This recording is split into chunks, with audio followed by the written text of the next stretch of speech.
Welcome to today's episode on Power and You. I'm delighted to be here again and thank you for joining me. Today we'll be treating a very important topic that is very close to the hearts of a lot of Nigerians, and it's about your electricity bill.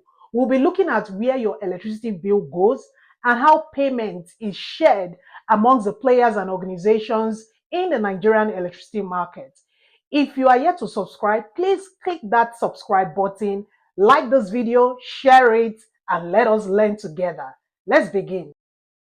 If you were to ask anyone that is connected to the national grid today and has a disco supplying them power, that where does their bill go? Without even thinking or blinking, they'll just tell you it's their electricity distribution company and mention their name. But does 100% of the bill you pay go to the electricity distribution company? At the end of this episode, we'll find out. Please, if you are yet to watch episode 1, click the link below. It will help you understand how the Nigeria power sector value chain works, and as such, better grasp the concepts we'll be discussing today. That episode was explained with simple language, no grammar, no jargons, no technical words from the industry. When your electricity bill is received, and when I say electricity bill, whether you are a postpaid customer or a prepaid customer, you actually pay electricity bill. The difference is just that as a postpaid customer, you get your bill at the end of the month.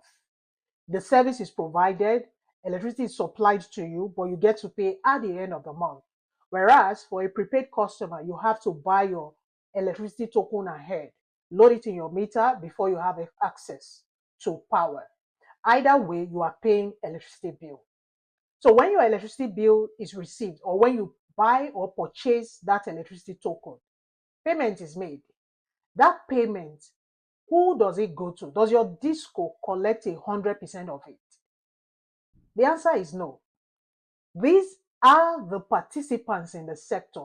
Every player you are seeing here, every organization, they are involved. They collect a share and they are legally entitled to a share. And I'll tell you how they collect this money. These numberings too, they've been numbered in the order to which they actually collect their money.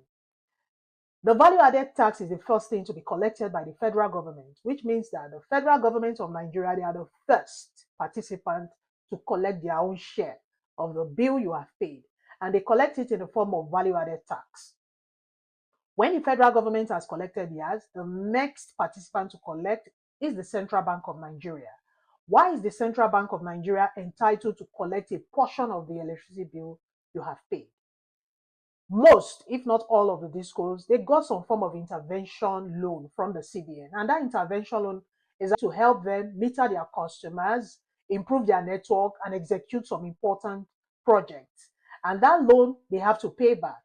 And in line with the agreement, a portion of the payment for electricity bill that the customers pay goes to the CBN. The third participant to get their money is Zungeru Hydroelectric Power Plant. Zungeru Hydroelectric Power Plant is built on the Kaduna River in Niger State. What it simply means is they generate their own power from water. Remember in episode 1, I had mentioned that over 80% of the power we use in Nigeria is from gas. Where does the remaining 20% come from? Some come from hydro and a few other sources. Zungeru is the third participant to collect their money, and they collect 100% of their payments in line with the agreement they had signed with the federal government. The Zungeru hydroelectric plant also helps control flood and provides water to farmers for their crops. The fourth participant to get their money is the market operator. What is the job or role of the market operator? The market operator calculates what each participant in the sector, that means all of these participants you see here, the market operator, this participant, market operator, calculates what each person should get. And as such, they are like the accountant for the sector. And because they are providing accounting services, they have to be paid. Remember, the market operator is simply a department under the Nigerian Independent System Operator. And the market operator does not just collect money for itself alone. It collects the money for its services and also on behalf of NISO, NEC, and the transmission service provider. The Nigerian Independent System Operator, their job is just to ensure there is a fair and reliable electricity market and how the power moves. While NEC, they are the referee, ensuring that all the participants are players in the sector, they are doing what they are supposed to do, as to when they are supposed to do it. Now, for the transmission service provider, the TSP is actually a business unit in the Transmission Company of Nigeria. And what they do is to build, upgrade, maintain, and operate the physical grid. That's their job. And they are providing a service, and as such, they have to also get paid. The fifth player that collects their money is MBET. That's the Nigerian Bulk Electricity Trading Company. Again, everything about these players, they are clearly explained in episode 1. The link is below. Go check it out and you will not regret it. So, MBET collects money on behalf of the power generation company. And MBET, it then means that MBET will pay the power generation companies for the electricity they have generated. And in turn, out of that payment, the power generation company, which we call the GENCOs, GENCO simply means generating company or generation company. The GENCOs pay the gas suppliers for the gas that was supplied to them to produce electricity. And the last participant to collect their money is our dearest electricity distribution company. Despite the fact that they are the ones that engage the customers, ensuring the revenue for the sector, for everybody here, the DISCO ensures they collect the revenue in terms of the power they are supplied to you, which then means that electricity bill you are paying, the payment for the government or the payment to the government in form of value-added tax is inside. The CBN intervention loan repayment is there. The Zungeru Hydro Power Electric Plant payment is in that bill you are paying. The market operators payment, NISO, NERC, and the transmission service provider, which we call the TSP, their payment is in that bill. The Nigerian Bulk Electricity Trading Company, the service it renders, is also going to be paid. Its payment is in the bill that you are paying. The power generation company, their payment is in that bill. The gas supplier, their payment is in that bill. And your electricity distribution, their payment is in that bill. It's only in a few cases you find an electricity distribution company paying the power generation company directly. And that only happens if there is a bilateral agreement between the electricity distribution company and the power generation company. In a few cases, the regulation allows for that to happen in certain cases. And where that happens, the payment to that power generation company whom the electricity distribution company has signed a bilateral agreement with does not go to MBET. The electricity distribution company pays that money directly. Here's where it gets interesting. Most times, I will say most times because it occurs often, it's becoming like a norm, which should change really. There's usually a shortfall in the payment of the bill.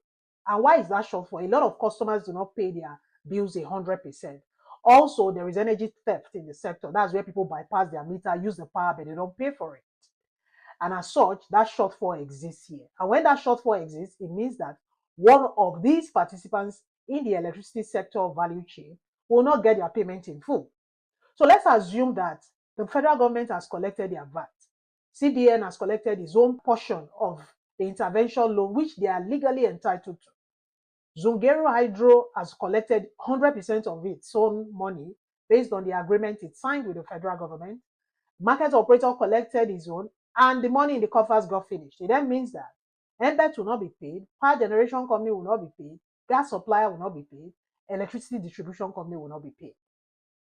And if the power generation company is not paid, it means they cannot pay the gas supplier. And if the gas supplier is not paid, they may say, oh, we supplied gas to you, have not paid us, and as such, we are not going to supply gas at all, or we'll reduce the volume of gas we are supplying to you. And when this happens, it means that the power generation company will not have enough gas to provide the quantity of electricity they would have loved to provide to supply and meet the needs of the customers. And as such, the power available to the electricity distribution companies to transmit to the customers will be reduced, which then means that the number of hours you get as a customer will be reduced. That is how shortfalls in payment to any of these participants affect you, the customer. So next time you pay your electricity bill, remember, you are not paying your electricity distribution company alone. You are paying the entire participants in Nigeria's electricity value chain. If this video helped you understand the Nigeria power sector better, please give it a like, share it, and subscribe to this channel. Every week, I'll explain a power sector concept in simple English to help you understand it and be empowered. I'll see you in the next video. Thank you.